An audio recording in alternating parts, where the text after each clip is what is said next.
হবে, লড়বো, বাঁচবো, গড়বো, জিতবো।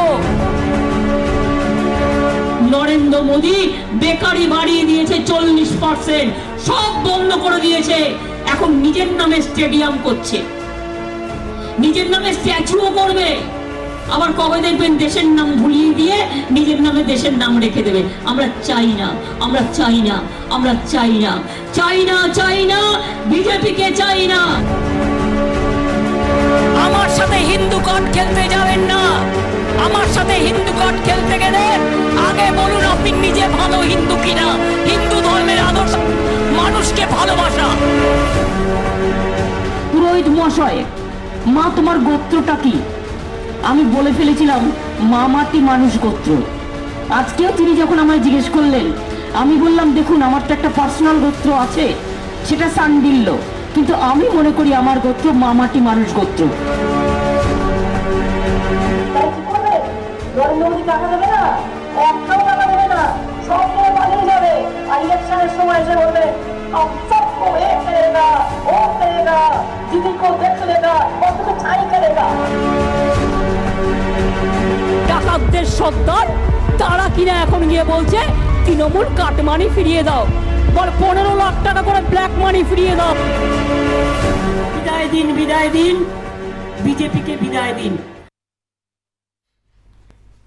નમસ્કાર જનાદેશ, નમસ્કાર, આપનું સ્વાગત છે। હું છું આપની સાથે કૃષ્ણા।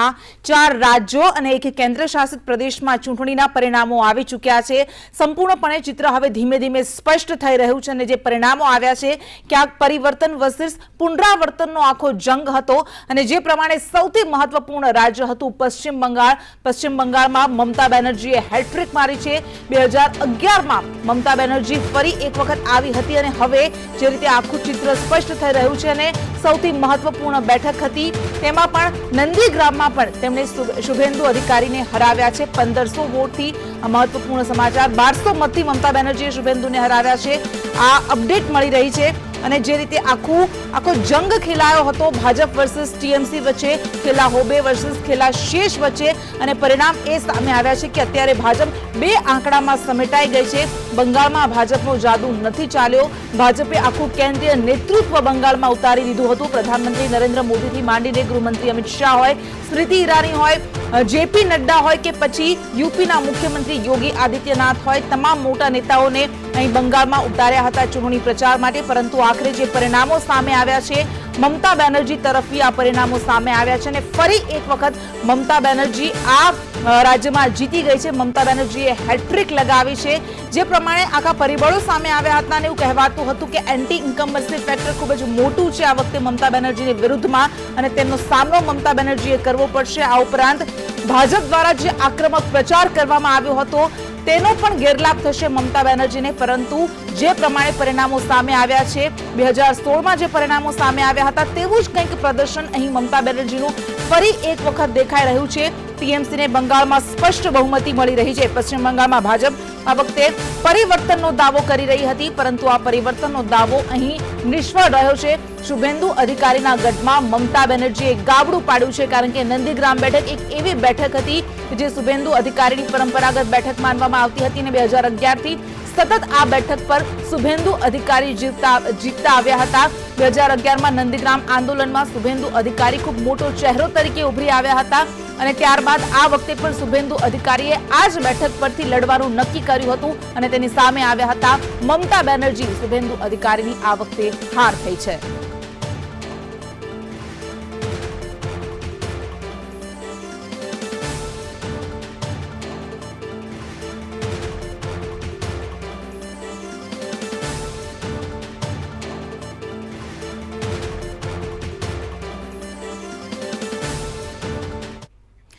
તો જનાદેશ પર આપણે ચર્ચા કરીશું કે આ 4 રાજ્યો અને એક કેન્દ્ર શાસિત પ્રદેશના જે પરિણામ સામે આવ્યા છે શું કારણો મહત્વપૂર્ણ રહ્યા, શું પરિબળો મહત્વપૂર્ણ રહ્યા, શું પરિમાણો હતા, આ તમામ પર ચર્ચા કરીશું। હાલ આપણી સાથે દેવેન્દ્ર પટેલ રાજકીય વિશ્લેષક જોડાઈ ગયા છે અને મારા વરિષ્ઠ સહયોગી કેતન જોશી જોડાઈ ગયા છે।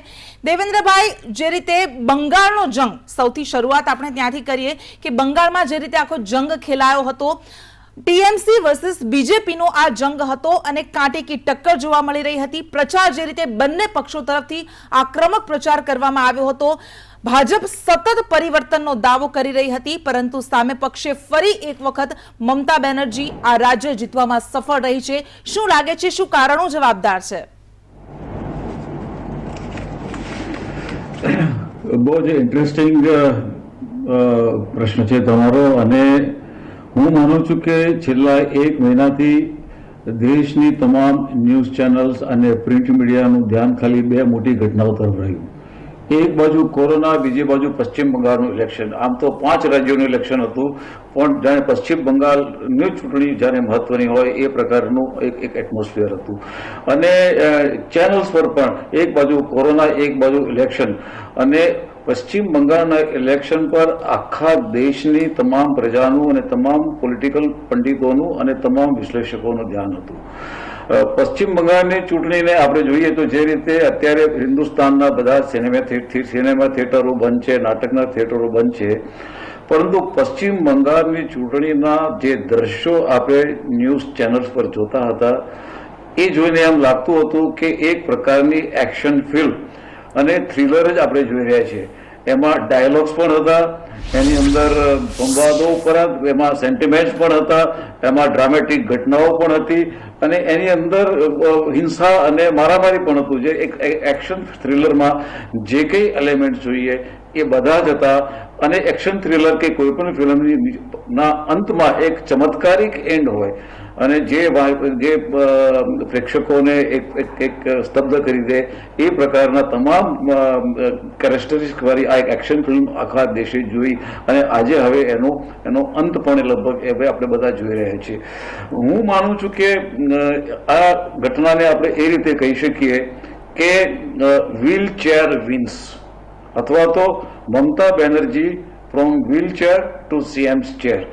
આ બેનરની નીચે જો આપણે આખી ઘટનાઓનું આપણે વિશ્લેષણ કરીએ તો જે રીતે તમે મને પૂછ્યું કે એની અંદર કેન્દ્ર સરકારના તમામ મોટી હસ્તીઓ મેદાનમાં હતી, જેમાં વડાપ્રધાન નરેન્દ્રભાઈ મોદી હતા, ગૃહમંત્રી અમિત શાહ પણ હતા, જેપી નડ્ડા પણ હતા, મુખ્યમંત્રીઓ પણ હતા, યોગી જી પણ હતા, મિથુન ચક્રવર્તી પણ હતા, બીજા પણ કેટલાક નેતાઓ એની અંદર આવ્યા, અને એ લોકોએ એમની પોતાની તમામ તાકાતને ભારતીય જનતા પાર્ટીને જીતાડવામાં કોઈ પણ કસર રાખી નહીં।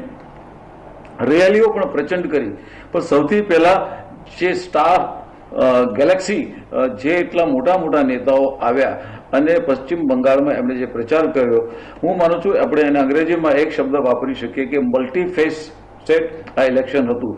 પરંતુ એ જે આખી જે બીજેપીની ધારણા હતી એ મલ્ટીફેસીસના કારણે જ ઊંધી પડી એ પ્રકારે દેખાય છે। કારણ કે પશ્ચિમ બંગાળની જો તમે જનતાનું, બંગાળના લોકોની જનતાનું ડીએનએ આપણે બરાબર સમજવું જોઈએ। અહીં પ્રશ્ન આવી ગયો બંગાળની અસ્મિતાનો, કારણ કે જે કંઈ આવ્યા એમાં જે કંઈ પ્રચંડ રેલીઓ થઈ એમાં બંગાળના નેતાઓ ઓછા હતા અને બંગાળથી બહારથી આવેલા રાજ્યો વધારે હતા। તમે જો ધ્યાનપૂર્વક તમે જુઓ તો મમતા બેનર્જીએ એક શબ્દ વાપર્યો તો બહારી, અને એ શબ્દ ખરેખર તો બહારી શબ્દ નહીં વાપરવો જોઈએ, કારણ કે હિન્દુસ્તાન એક સમવાયી દેશ છે અને એક ફેડરલ કન્ટ્રી છે। એમાં પશ્ચિમ બંગાળમાંથી કોઈ ગુજરાતમાં આવે તો એ બહારી નથી, અને ગુજરાતમાંથી કોઈ પશ્ચિમ બંગાળમાં જાય તો એ બહારી નથી। પરંતુ બંગાળની દરેક રાજ્યની ભૂમિની એક પોતાની એક અસ્મિતા હોય છે કે ભાઈ ગુજરાતની પોતાની એક અસ્મિતા કે ભાઈ ગાંધીજી કે સરદાર અમારા, તો મહારાષ્ટ્રમાં તમે જાઓ તો છત્રપતિ શિવાજી અમારા, એ પ્રકારનું એક એમનો વિશિષ્ટ ભાવ હોય છે। એના કારણે નેશનલ ભાવનાને કોઈ વાંધો નથી આવતો। એટલે પશ્ચિમ બંગાળમાં જ્યારે મમતા બેનર્જી એકલા પડી ગયા એવું લાગ્યું, અને એના કારણે જે બહારથી બીજા જે બિન બંગાળના જે નેતાઓ આવ્યા એના કારણે બંગાળની પ્રજાને અંદરથી કંઈક ઇમોશનલી કોઈ વાત એમને સ્પર્શી ગઈ કે હવે આ શબ્દ આજે એક બાજુ હિન્દી ભાષી નેતાઓ છે, એક બાજુ આપણે બંગાળી ભાષાનો સવાલ છે। એટલે જાણે અજાણે બીજેપીએ જે મલ્ટીફેસ જે નેતાઓને ત્યાં ઉતાર્યા એ ખરેખર એના કારણે બંગાળની પ્રજા અંદરથી હર્ટ થઈ એવું લાગ્યું। અને એનો બીજો જે મુદ્દો હતો કે બંગાળમાં જે કંઈ મમતા બેનર્જીની જે લોકો સાથે હતા એ બધા તો એની વિરુદ્ધમાં જતા રહ્યા। મુકુલ રોય પણ એમના કેસમાં ગયા, શુભેન્દુ અધિકારી પણ એમની વિરુદ્ધમાં ગયા, અને એ લોકો એમની સાથે બીજા કેટલાક MLAs ને પણ લેતા ગયા। આ બધી જ બાબતો બંગાળના પ્રજાને હર્ટ કરી ગઈ. અને સૌથી પહેલો જે સાયલેન્ટ વોટર હતો એ બંગાળની મહિલાઓનો. તમે સમજી લો, બંગાળની મહિલાઓનું એક જુદું જ એક આખું એમની એક લાક્ષણિકતા છે. બંગાળની મહિલાઓનો પોતાનો પહેરવેશ, એમની લાગણીઓ, એમનું આદાન પ્રદાન. અને બંગાળની ભૂમિ એક રવિન્દ્રનાથ ટાગોરની ભૂમિ છે, સુભાષચંદ્ર બોઝની છે, શરદ બાબુની છે, મૃણાલ સેનની છે અને સત્યજીત રેની ભૂમિ છે. તમે એમની ફિલ્મો અને એમના સાહિત્યની પણ જુઓ તો એમને સ્ત્રીને એક આગવું એક પ્રકારનું એક વિશેષ સ્થાન આપવામાં આવેલું છે. એટલે બંગાળમાં આ બધાની ચૂંટણી, આ બધાનો પ્રચાર એક મહિલાની અગેન્સ્ટમાં હતો. અને બંગાળની મહિલાઓ જ્યારે ન્યૂઝ ચેનલ્સના કેમેરામેન કે પત્રકારો જ્યારે જતા હતા ત્યારે બંગાળની મહિલાઓ મોં ખોલતી નહોતી. એ મૌન રહીને એમણે એક શાંતિથી પૂર્ણ જવાબ આપ્યો કે અમને જેવા છે એ અમારા દીદી ગમે છે, સાદા વસ્ત્રોવાળા હોય કે હવાઈ ચપ્પલવાળા હોય કે જે કંઈ હોય તે, પણ અમને અમારા બંગાળી બહેન કે અમારી દીદી, જે દીદી 2 મઈ को જાયગી એમ કહેતા હતા, એ તો બીજી તારીખે આવી ગયા પાછા. એટલે હું માનું છું કે આ ઇલેક્શન એક બહુ જ આવનારી ચૂંટણીઓ માટે એક શકવર્તી હશે અને બધી જ પોલિટિકલ પાર્ટીઓ માટે એક પ્રકારનું પદાર્થ પાડશે. જી બિલકુલ. જયેશ ઠકરાર પણ આપણી સાથે જોડાઈ ગયા છે, જાણીતા રાજકીય વિશ્લેષક, અને યોગેશ ચુડકર જેઓ રાજકીય વિશ્લેષક છે તેઓ પણ આપણી સાથે જોડાઈ ગયા છે. જયેશભાઈ, બંગાળનું જે રાજકારણ છે તે ખૂબ જ અન્ય રાજ્યો કરતાં અલગ છે, કારણ કે સામ્રાજ્યના ટાઈમથી, આપણે અંગ્રેજોના સામ્રાજ્યના ટાઈમથી આપણે જોયું છે કે તેઓની જે આખી ભૂમિકા હતી, આઝાદીની ચળવળમાં તેઓની જે ભૂમિકા હતી અને ત્યારબાદનું આખું જે રાજકીય ચિત્ર ઉપસી આવ્યું, આપણે જોયું છે કે બંગાળમાં જે આખું બંગાળી સંસ્કૃતિ, બંગાળી અસ્મિતા, તેને ખૂબ જ મહત્વ આપવામાં આવે છે. અને મમતા બેનર્જીએ પણ માં માટી માનુષ આ એક નારાને લઈને તે આગળ ચાલ્યા હતા. બીજી બાજુ ભારે ભરખમ મશીનરી ઉતારવામાં આવી હતી ભાજપ દ્વારા, પરંતુ સામે પક્ષે મમતા બેનર્જીએ જે પૂરી ચૂંટણીનો પ્રચાર આપણે કહીએ કે વ્હીલચેરમાં કર્યો હતો, અને ક્યાંક ભાજપ દ્વારા જે ટિપ્પણીઓ કરવામાં આવી હતી કે દીદી 2 મઈ को દીદી ગઈ, અને બરમુડાવાળી જે ટિપ્પણી કરવામાં આવી હતી, તમને શું લાગે છે કે આ જે નકારાત્મક ટિપ્પણીઓ હતી તે ભારે પડી ગઈ ભાજપને?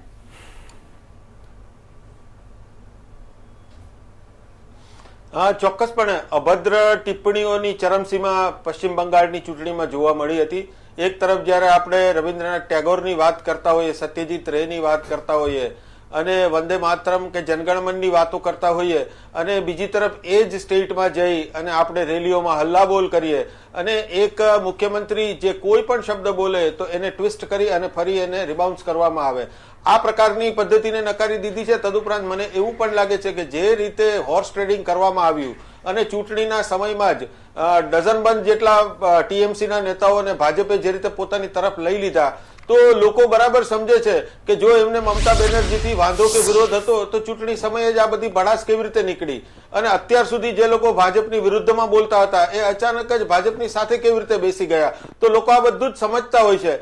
એ સમયે મમતા બેનર્જી અને નરેન્દ્ર મોદી આ બંનેની તુલના કરીએ તો આ જે આખો હાઈ વોલ્ટેજ ડ્રામા હતો એમાં મમતા બેનર્જીનો કોન્ફિડન્સ અને નરેન્દ્ર મોદીનો ઓવર કોન્ફિડન્સ આ બંને સામસામે હોય એવું પરિણામ અત્યારે આપણને જોવા એટલા માટે મળી રહ્યું છે કે ભાજપની એક નવા પ્રકારની પ્રણાલી પૂરો દેશ જોઈ રહ્યો છે કે જ્યારે પણ ચૂંટણી આવે ત્યારે સશક્ત અને શક્તિશાળી જે સક્ષમ વિરોધ પક્ષના નેતાઓ હોય છે એમને પોતાની તરફ કરી લેવાના, અને પછી સામેની પાર્ટીના ઉપર જો એ કાંઈ પણ બોલે તો માત્ર ને માત્ર ભાજપ જ વિકાસ કરી શકવા સક્ષમ છે, ભાજપના જ નેતાઓ પ્રગતિશીલ છે, ભાજપના જે સ્ટેટ્સ છે એમાં જ માત્ર વિકાસ થઈ રહ્યો છે એવી વાતો ઉછાળવામાં આવે છે. પછી દિલ્હીમાં બેઠેલા એમના પ્રવક્તા હોય કે સ્ટેટ લેવલના એમના પ્રવક્તા હોય, એક આખું એ ચિત્ર એવું જ ઊભું કરવામાં આવે છે કે ભાજપ સિવાયના જે સ્ટેટ્સ છે ત્યાં કોઈ વિકાસ થતો જ નથી. હકીકતમાં એવું હોતું નથી. બધા જ સ્ટેટની અલગ અલગ સંસ્કૃતિ છે, બધા જ સ્ટેટના જે શાસકો હોય છે એમની પોતાની કામ કરવાની પદ્ધતિ હોય છે, અને આ દેશ પોતે વિવિધતાનો દેશ છે. એમાં મેં અગાઉ પણ કહ્યું એવી રીતે કે કોઈ વિરોધનો સૂર ઉઠાવે એટલે તમારો વિરોધી છે એવું માનીને ભાજપે જે કર્યું છે એને કદાચ જે ગ્રાસરૂટના લોકો છે, જે ગ્રામ્ય વિસ્તારમાં રહેતા બંગાળના લોકો છે કે એમના ઉપર આ કોઈ શબ્દોની છાપ ઉભી થઈ નથી. અને જે મહત્વનો મુદ્દો છે કે મમતા બેનર્જી સામે એવા કોઈ આક્ષેપો નહોતા. એમની પહેલી ટર્મમાં એમણે કોઈ એટલો લોકોનો રોષ એની સામે જન્મે એવું કોઈ એમનું કામ નહોતું. એમની રહેવાની પદ્ધતિ, એમની સાદગી, એમની જે એમનો રાજકારણ અને રાજનીતિ માટેનો એમનો જે અનુભવ છે એ પણ પશ્ચિમ બંગાળના લોકો જાણે જ છે. એટલે આવી બધી પરિસ્થિતિમાં એક આભા ઊભી કરવી કે છેલ્લા 1 વર્ષ સુધી તમે આખી ફોજ ઉતારી દો અને ગામે ગામે તમે તમારા ચશ્માથી જે ચિત્રને જુઓ છો એવું જ ચિત્ર લોકોને બતાવો અને પછી ભૂરકી છાંટી દેવાની વાત હોય તો એવું શક્ય બનતું નથી. એટલે પશ્ચિમ બંગાળમાં ખરેખર તો મમતા બેનર્જીના વિજય કરતા પણ મતદારોનો વિજય થયો છે. એમણે બરાબરની સૂઝબૂઝ બતાવી છે. એમણે કોંગ્રેસને અને લેફ્ટિસ્ટને એ લોકોને પણ બરાબરનો બોધપાઠ આપ્યો છે કે તમે બિલકુલ કામ કરતા નથી, એટલે તમારી જેટલી પણ સીટ હતી એ મોટાભાગની એમણે લઈ લીધી છે. અને ભાજપે જે મહેનત કરી છે અને લોકસભાની ચૂંટણીમાં જે રીતે નરેન્દ્ર મોદીના ઇમેજના કારણે ત્યાં વધારે સીટ મળી હતી એ કદાચ બરકરાર રહ્યું છે. અને કદાચ બંગાળના લોકો એવું માનતા પણ હોય કે પીએમ તરીકે મોદી પણ સીએમ તરીકે તો મમતા બેનર્જી જ. જી બિલકુલ, આપ જોડાયેલા રહેશો. તો આગળ પણ આપણે વાત કરીશું ખેલા હોબે ખેલા શેષ વચ્ચેના જંગમાં ખેલા હોબેની જીત થઈ છે અને શું પરિણામો તેની પાછળના જવાબદાર છે મમતા બેનર્જીની આટલી મોટી સફળતા, કારણ કે ભાજપ જેવી શક્તિશાળી પાર્ટી આક્રમક પ્રચાર સામે સતત ત્રીજી વખત મમતા બેનર્જીની જીત થઈ છે અને પાછળના કારણો શું જવાબદાર છે અને આ ઉપરાંત અન્ય રાજ્યોના પરિણામો વિશે પણ આપણે વિશ્લેષણ કરીશું. આપણે ચર્ચા કરી રહ્યા છીએ જનાદેશ પર 4 રાજ્યો અને 1 કેન્દ્રશાસિત પ્રદેશના જે પરિણામ સામે આવ્યા છે. ક્યાંક પુનરાવર્તન થયું છે તો ક્યાંક પરિવર્તન પણ આવ્યું છે, પરંતુ આ તમામ પરિણામોમાં સૌથી આંખે ઉડીને વળગે તેવા પરિણામો છે પશ્ચિમ બંગાળના. આપણે ચર્ચા કરી રહ્યા છીએ. આપણી સાથે યોગેશ ચુડકર પણ જોડાયેલા છે. યોગેશભાઈ, જે રીતે 2019ની લોકસભાની ચૂંટણીમાં 42 બેઠકોમાંથી 18 બેઠકો પર ભાજપનો જીત થઈ હતી, ભાજપનો વિજય થયો હતો, જ્યારે 22 બેઠકો ટીએમસીના ફાળે ગઈ હતી. અને આ જે પરિણામો હતા એને એક બેઝ પર રાખીને ભાજપે પોતાની રણનીતિ બનાવી હતી અને 3 બેઠકો 2016ની વિધાનસભાની ચૂંટણીમાં માત્ર ભાજપ 3 જ બેઠકો જીતી શક્યું હતું 10% વોટ શેર સાથે. અને એ સાથે અત્યારે જે 78 થી 80% હજુ 80 બેઠકો હજુ ઉપર નીચે થઈ રહી છે.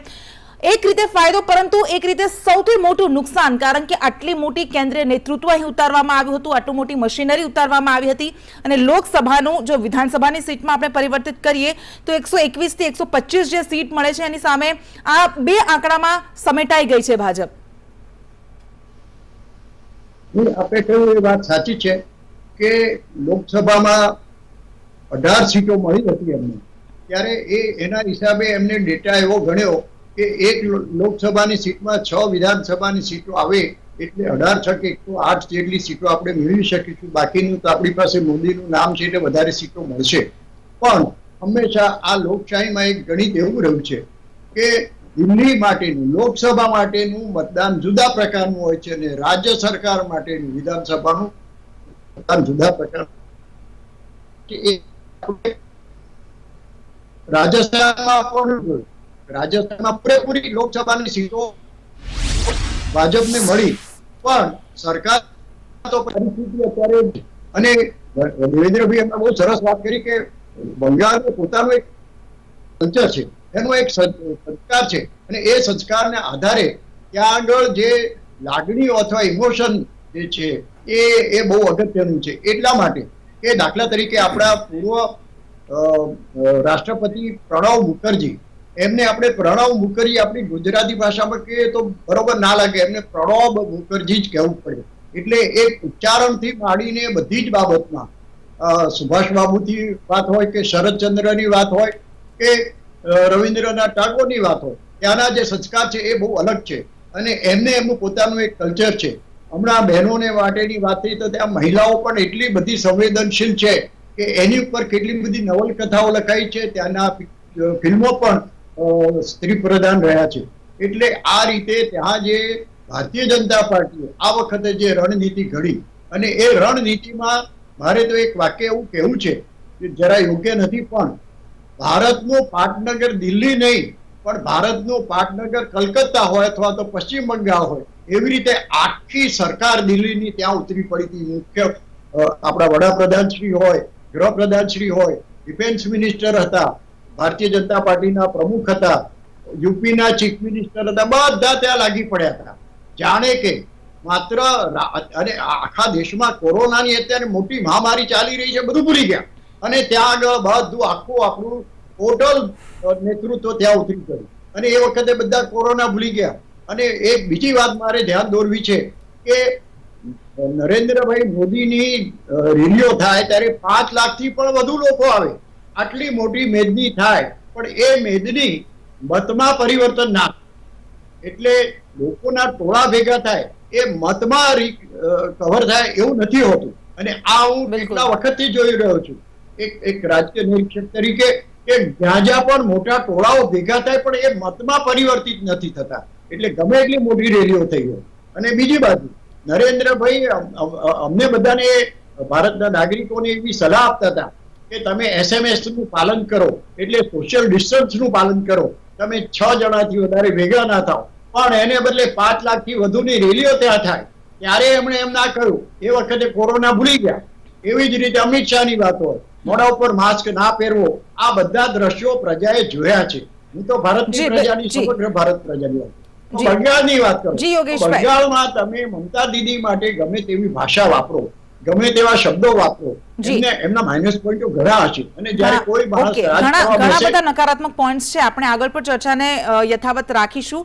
એટલે સવાલ અહીં એ થાય છે કે જનમેદનીને જોઈને પોસાતા નેતાઓ માટે આ એક ખૂબ જ મહત્વપૂર્ણ કેસ સ્ટડી છે કે કઈ રીતે લાખોની જનમેદની તો ભેગી થઈ, પરંતુ તે વોટમાં પરિવર્તિત થઈ કે નહીં. આ ઉપરાંત મહામારી વચ્ચે આજે આખો રણસંગ્રામ થયો, તેની કેટલી જરૂર હતી તેના મુદ્દા પર પણ આપણે વાત કરીશું. અન્ય રાજ્યોના પરિણામ પર પણ આપણે મહામારી વચ્ચે જે રીતે આપણે જોઈ રહ્યા છીએ કે લાખો લોકોને દરરોજ કોરોના પોતાની જપેટમાં લઈ રહ્યો છે, લાખો લોકોને ભરડામાં લઈ રહ્યા છે અને હજારો લોકો મોતને ભેટી રહ્યા છે.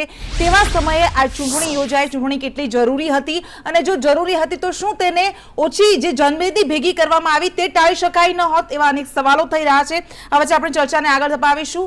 વરિષ્ઠ સહયોગી કેતન જોશી ચર્ચાને આગળ ધપાવશે. બિલકુલ દેવેન્દ્રભાઈ, આપ અનેક દશકાઓથી રાજકારણને બહુ નજીકથી જુઓ છો, ચાહે એ ગુજરાત હોય કે આખા દેશનું રાજકારણ હોય. મારે તમને એ સવાલ પૂછવો છે જેથી સંદેશના દર્શકોને પણ ખ્યાલ આવે કે આ ચૂંટણીમાં આમ તો ભારતીય જનતા પાર્ટી છે એ હંમેશા હોમવર્ક કરીને ઉતરતી હોય છે, ક્યાંય કાચું ના કપાય એની પૂરતી કાળજી રાખતી હોય છે, પરંતુ એવું બિલકુલ ના થયું.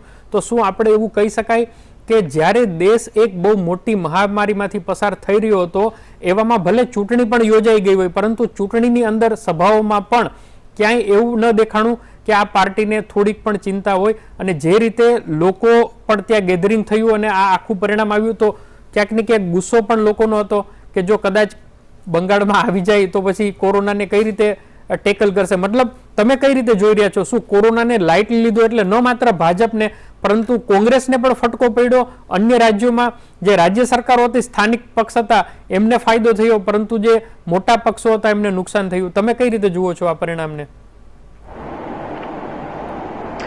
કેતનભાઈ, આ તમારા સવાલનો હું જરા શાંતિથી એક વિસ્તૃત જવાબ આપીશ. જો દુનિયામાં અમેરિકા એક ઓલ્ડેસ્ટ ડેમોક્રેટિક કન્ટ્રી છે અને ભારત વિશ્વનો સૌથી વધારે વસ્તી ધરાવતો મોટામાં મોટો લોકતાંત્રિક દેશ છે. લોકતાંત્રિક દેશની પોતાની કેટલીક ખૂબીઓ પણ છે, કેટલીક કેરેક્ટરિસ્ટિક છે અને કેટલીક એની સમસ્યાઓ પણ છે. દાખલા તરીકે બિલકુલ સૌથી મોટા સમાચાર અત્યારે આવી રહ્યા છે અને સમાચાર એ છે કે મમતા બેનર્જીની હાર થઈ ગઈ છે અને શુભેન્દુ અધિકારી 1622 વોટથી જીત્યા છે. હમણાંના અમુક સેકન્ડ પહેલાના સમાચાર છે. તો નંદીગ્રામમાં અત્યાર સુધી તમામ મીડિયાઓએ પણ એ જ વાત ચલાવી કે મમતા બેનર્જીની જીત થઈ છે 1200 વોટથી, પરંતુ અત્યારે લેટેસ્ટ અપડેટ આપ સંદેશની સ્ક્રીન ઉપર જોઈ રહ્યા છો કે અહીંયા મમતા બેનર્જીની હાર થઈ છે. ગઢ આલા પર સિંહ ગેલા જેવી સ્થિતિ થઈ છે અને શુભેન્દુ અધિકારીએ મમતા બેનર્જીને 1622 વોટથી હરાવ્યાના સમાચાર આવે છે. ખૂબ જ મોટા સમાચાર છે, ઉલટફેર થઈ ગયો છે. અત્યાર સુધીની જે સ્થિતિ હતી એ સ્થિતિ આખી પલટાઈ ગઈ છે. તો કૃષ્ણ આપણે કહી શકાય કે જે નતું ધાર્યું એ અત્યારે પરિણામ આવે છે. જ્યારે બ્રેક હતો ત્યારે આપણે અનસોર્સિસ થી આપણે ખબર આપણે ચર્ચા પણ કરતા હતા, પરંતુ એ હકીકતમાં પરિણમી છે. 1622 મતથી ભાજપના શુભેન્દુ અધિકારીએ મમતા બેનર્જીને હરાવ્યા છે. બિલકુલ, અને નંદીગ્રામમાં મમતા બેનર્જીએ પોતાની હાર સ્વીકાર પણ કરી લીધી છે અને તેમણે એમ પણ કહ્યું કે નંદીગ્રામની જનતાએ જે પરિણામ આપ્યા છે અને જે પણ ફેસલો આપ્યો છે તેને હું મંજૂર રાખું છું અને ભૂલી જાઓ કે નંદીગ્રામમાં શું થયું. તો આ ખૂબ મોટો સેટબેક કહી શકાય મમતા બેનર્જી માટે, કારણ કે આ ગઢ આલા પણ શેર ગયા જેવી સ્થિતિ છે.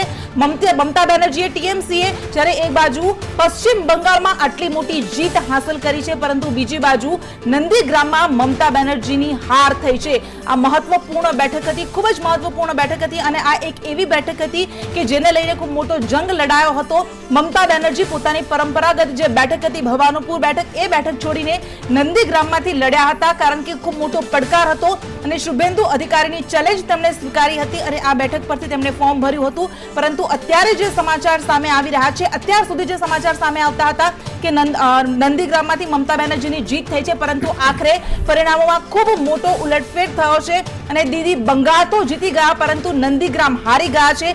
શુભેન્દુ અધિકારી કે જેઓ ટીએમસીના ખૂબ મોટા નેતા હતા અને ટીએમસીનો સાથ છોડીને ભાજપમાં ગયા હતા, તેમણે મમતા બેનર્જીને માત આપી છે. આ ખૂબ મોટા સમાચાર કહી શકાય પશ્ચિમ બંગાળથી, કારણ કે મમતા બેનર્જી, શુભેન્દુ અધિકારી બંને ખૂબ મોટા ચહેરા હતા અને તેમની સામે કાંટે કી આ ટક્કર હતી, પરંતુ આખરે નંદીગ્રામનું જે પરિણામ સામે આવ્યું છે અને મમતા બેનર્જીએ પોતે પણ પોતાની હાર સ્વીકારી છે અને તેઓ એવું પણ કહી રહ્યા છે કે નંદીગ્રામમાં શું થયું તે ભૂલી જઈએ. બિલકુલ બિલકુલ. તો આપણે વાત કરતા હતા દેવેન્દ્રભાઈ, સૌથી પહેલા મારે તમારો ઓપિનિયન જોઈએ બહુ સંક્ષિપ્તમાં, પછી આપણે બાકીના ગેસ્ટ સાથે પણ વાત કરીશું. આ ઉલટફેરને કઈ રીતે જુઓ છો દેવેન્દ્રભાઈ તમે? સર, જો એક રાજનીતિનો નિયમ છે કે politics is full of surprises અને પોલિટિક્સ ઇઝ ફૂલ ઓફ અનસર્ટેનિટીઝ. કોઈએ કલ્પના પણ નહોતી કરી કે તમે જેને સૌથી મોટી વ્યક્તિ કરો તો ઇન્દિરા ગાંધી સૌથી શક્તિશાળી પ્રાઇમ મિનિસ્ટર હતા અને એ પોતે ઇલેક્શન હારી ગયા હતા. એટલે ચૂંટણીમાં આ પ્રકારના હારજીત એક as a part of game. અને ખાસ કરીને શુભેન્દુ અધિકારી જે છે એ મેં અગાઉ પણ કીધું કે એમનું અને અધિકારી ભાઈઓ એમના પિતાથી માંડીને એમના જે ભાઈઓ છે એ ઘણા વર્ષોથી રાજનીતિમાં છે, કેટલાક એમપીસ છે, કેટલાક એમએલએસ છે અને એ લોકોનો અધિકારી એમના જે પરિવાર છે એ પરિવાર ઘણા બધા બેઠકો પર અસર ધરાવે છે. એટલે આપણે લગભગ અડધો પોણો કલાક પહેલા તો એમ માનતા હતા કે જાહેરાત જે આપણે જોઈ હતી કે એ પ્રમાણે મમતા બેનર્જી જીતી ગયા છે, પણ હવે જે છેલ્લી ઘટના બની એ જોતા લાગે છે કે જે શિવાજી મહારાજના સમયની પેલી જાણીતી ઉક્તિ છે કે ગઢ આલા પણ સિંહ ઘેલા. તો એક ચોક્કસ મમતા બેનર્જી માટે આ એક વ્યક્તિગત રીતે સેટબેક છે અને આ એક એવો નેચરલ સેટબેક છે કે જેના કારણે મમતા બેનર્જીની પ્રચંડ બહુમતીની તો એમને જીત થઈ છે, પણ વ્યક્તિગત હારના કારણે એમને ફરીથી પાછી પોતાની જે જમીન જે એમણે ગુમાવી છે એ જમીન પાછી લેવા માટે પણ એમણે કોશિશ કરવી જોઈએ. અને શુભેન્દુ અધિકારીને ભારતીય જનતા પાર્ટીમાં લાવવાની ભાજપની જે રણનીતિ હતી એ રણનીતિ કોઈ એક તબક્કે તો કામ કરી ગઈ છે અને ખાસ કરીને આ બેઠક પર મમતા બેનર્જીની સામે એમને ઉતારી અને મમતા બેનર્જી બીજે પ્રચાર કરવા ન જઈ શકે અને એક જ જગ્યાએ રોકાયેલા રહે એ રણનીતિમાં પણ સફળ થયા છે. પણ ઇન જનરલ ટીએમસીની પાસે બહુમતી છે અને ઇન પર્ટિક્યુલર મમતા બેનર્જીની આ વ્યક્તિગત હાર છે એ એમના માટે એક દૂધપાકમાં એક પેલો દહીંનો છાંટો પડી ગયો હોય એ પ્રકારની પરિસ્થિતિ પેદા થઈ છે. જી બિલકુલ. એટલે હાલ જે સ્થિતિ સર્જાય છે, આપ તમામ મહાનુભાવોનો આભાર આ ચર્ચામાં જોડાવા માટે. તો બંગાળથી આ મોટા સમાચાર સામે આવી રહ્યા છે, નંદીગ્રામમાંથી મમતા બેનર્જીની હાર થઈ છે.